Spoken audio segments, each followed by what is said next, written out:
सबसे पहले देखिए पटना के नेपाली नगर में अतिक्रमण हटाने पर हाईकोर्ट के फैसले की खबर। रोजर की बारात और चारों तरफ टूटे हुए मकान। तस्वीर करीब 10 महीने पहले की है, जब पटना के राजीव नगर थाना क्षेत्र के नेपाली नगर में मकानों का पीला पंजा चला।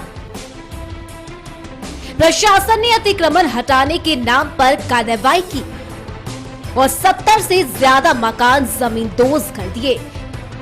हवाला सीओ कोर्ट के आदेश का दिया गया, लेकिन अब पटना हाई कोर्ट ने अतिक्रमण हटाने की प्रक्रिया को न सिर्फ रद्द कर दिया, बल्कि तोड़े गए मकान के बदले 5 लाख का मुआवजा देने का आदेश भी दिया। पटना उच्च न्यायालय द्वारा राजीव नगर नेपाली नगर में किए गए अतिक्रमण मामले में एक ऐतिहासिक निर्णय आया है। हाईकोर्ट ने अतिक्रमण वाद के दोनों आदेशों को क्वैश कर दिया और अतिक्रमण वाद के आदेश के आधार पर जो डिमोलिशन प्रोसेस जिला प्रशासन द्वारा चलाया गया था, उसको उच्च न्यायालय ने अवैध डिक्लेयर किया है। इसके अलावा उच्च न्यायालय ने यह भी निर्णय किया है कि 31/5/2018 के पहले जो भी लोग उस क्षेत्र में बसे हुए हैं, उनको राजीव दीघा सेटलमेंट एक्ट और दीघा सेटलमेंट स्कीम के तहत जो सुविधाएं और लाभ मिलने चाहिए वो उनको दिया। राजीव नगर में जिला प्रशासन के द्वारा हटाए गए अतिक्रमण अभियान को पूरी तरह से न्यायालय ने रद्द कर दिया है। न्यायालय ने अपने फैसले में कहा है कि अभियान बिल्कुल गलत था और लोगों को बड़ी राहत दी है। न्यायालय ने राज्य सरकार से यह भी कहा है कि जो पीड़ित पक्ष है उन सभी को 5-5 लाख रुपए का मुआवजा दिया जाए। अपने फैसले में न्यायालय ने यह भी कहा है कि अगर ये मुआवजा ज्यादा है तो इस पर विचार किया जाना चाहिए। न्यायालय ने कहा है कि जिस तरीके से यह निर्णय लिया गया वो बिल्कुल गलत था और पूरे आदेश को न्यायालय ने सेट असाइड कर दिया है। न्यायालय ने दोनों पक्ष के दलील सुनने के बाद 17 नवंबर 2022 को फैसला सुरक्षित रख लिया था और आज माननीय न्यायाधीश संजीव कुमार की खंडपीठ ने पूरे मामले पर आदेश देते हुए लोगों को बड़ी राहत दी है। आइए जान लेते हैं हाई कोर्ट के फैसले में क्या कहा। कोर्ट ने अतिक्रमण हटाने की प्रक्रिया को रद्द किया है। फैसले में कहा गया कि नेपाली नगर में प्रशासन की कार्रवाई पूरी तरह गलत है। कार्रवाई से पहले लोगों को ना तो नोटिस दिया गया और ना ही अपील करने का वक्त दिया गया। जिन घरों पर प्रशासन ने कार्रवाई की वो अतिक्रमणकारी नहीं है। साथ ही दीघा स्पेशल सेटलमेंट एक्ट और स्कीम का पालन नहीं किया। इस मामले में काफी पहले सुनवाई पूरी हो गई थी।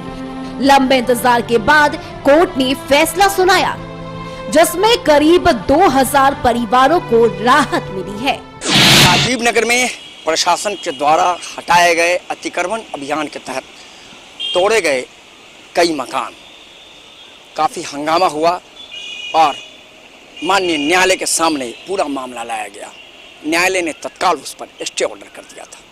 दोनों पक्ष की तरफ से बहस हुई और आज माननीय न्यायालय ने अपना फैसला देते हुए जिला प्रशासन के पूरे अतिक्रमण हटाओ अभियान को सेट असाइड कर दिया और आदेश को रद्द कर दिया।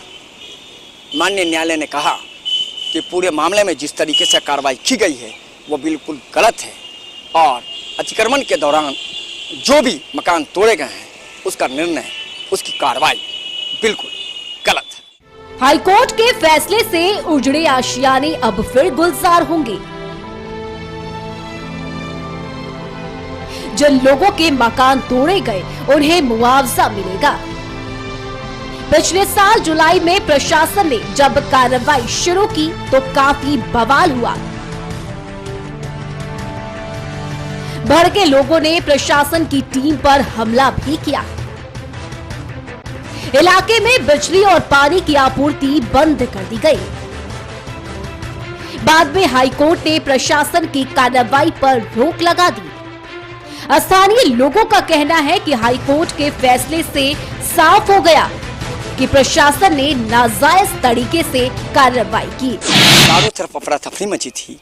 एक तरफ प्रशासन, दूसरी तरफ लोग थे और हालात ऐसे थे कि लग नहीं रहा था कि शायद कब क्या हो जाए। उस घटना का भी मैं गवाह था। और आज थोड़ा इस नज़ारे को आप देखिए, ये वही नज़ारा है। चारों तरफ नेपाली नगर के राजीव नगर में अतिक्रमण को लेकर पूरी तरह से मकान तोड़ दिया गया, मकान को विखंडित कर दिया गया, हंगामा हुआ, प्रदर्शन हुआ। उसके बाद माननीय उच्च न्यायालय में मामला गया, लेकिन जाने के बाद शायद कहीं न कहीं कहा जा सकता है कि माननीय न्यायालय ने उस समय स्टे कर दिया और कई लोगों के मकान बच गए। लेकिन आज माननीय उच्च न्यायालय का ऐतिहासिक निर्णय आया है।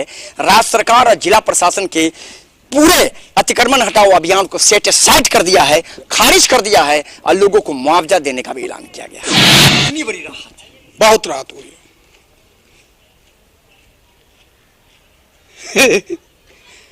एक साल तक दहशत में रहे, एक साल तक पूरी दहशत में। मेरा लड़का एनडीए में गया है, उसके लिए तैयारी कर रहे हैं। सब टूटा हुआ था, पूरा बन रहा तो बनवाया गया। भरोसा था, फिर टूट जगह जाए ना, चल देंगे घर है अपना। लेकिन आज तो राहत है, आज राहत है। डीएम साहब बहुत रंगबाजी की है। पहले नोटिस देना था, बिजली काटना था, लाइन काटना था, पानी नहीं देना था। आपकी आंखों में आंसू है, ये दर्द है क्या? यहाँ भी कुछ लोग मौजूद हैं, हम उनसे भी बात करेंगे, आप देख सकते हैं। लेकिन सवाल बहुत सीधा है कि शायद आज राज्य सरकार को एक बड़ा झटका है, तो कहीं ना कहीं कह सकते हैं कि लोगों को बड़ी राहत मिली। बहुत बड़ी राहत है, बहुत बड़ी। जिस दिन ये हुआ था उस दिन मैं भी था, मैंने भी सारा कुछ झेला था।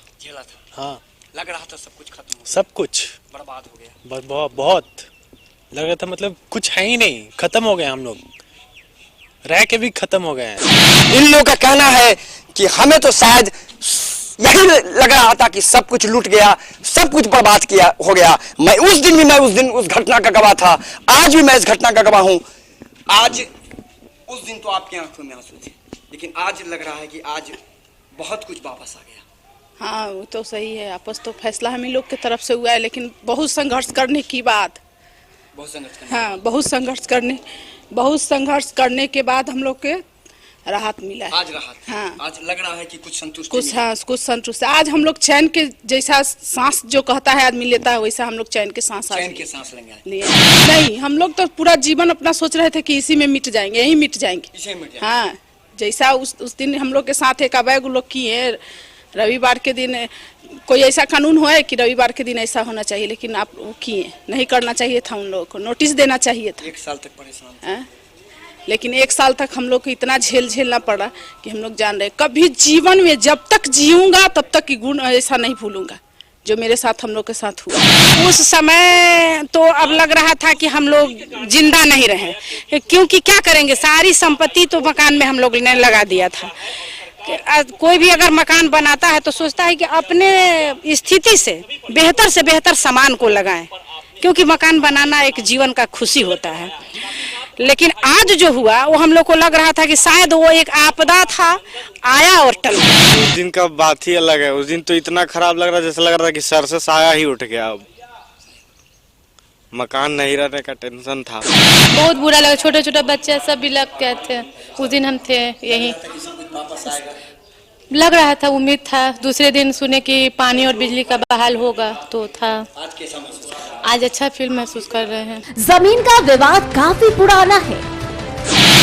1974 में बिहार राज्य आवास बोर्ड ने हाउसिंग कॉलोनी बनाने के लिए पटना के दीघा में 1024 एकड़ जमीन का अधिग्रहण किया, लेकिन किसानों का कहना है कि उन्हें मुआवजा नहीं दिया गया। मामला सुप्रीम कोर्ट तक पहुंचा। सर्वोच्च अदालत ने आवास बोर्ड का जमीन अधिग्रहण में भेदभाव दूर करने और किसानों को सूद सहित मुआवजा देने का आदेश दिया, जिस पर अमल नहीं किया गया। इस बीच किसान जमीन बेचते रहे और मकान बनने का सिलसिला जारी रहा।